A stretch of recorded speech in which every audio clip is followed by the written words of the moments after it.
বাবা এতটা চিংড়ি মাছ এনেছে, দূর আমার আর কাটতে ইচ্ছা করছে না। বৌমাকে বলি, বৌমাই কাটুক, কিছুই তো করে না।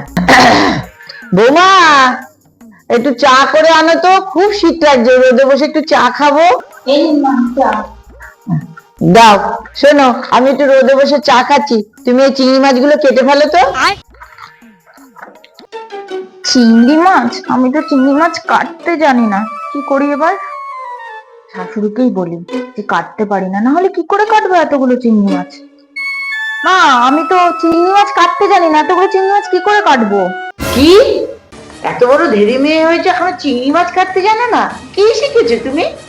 আপনিও তো এত বড় ধাড়ি নিয়ে হয়েছেন, এখনো নিজে চাটাও করে খেতে পারেন না। আমি তো করে দিলাম, কই তখন তো আমি বলিনি যে আপনি এত বড় ধাড়ি মেয়ে হয়েছেন এখনো নিজের চাটাও করে খেতে পারেন না?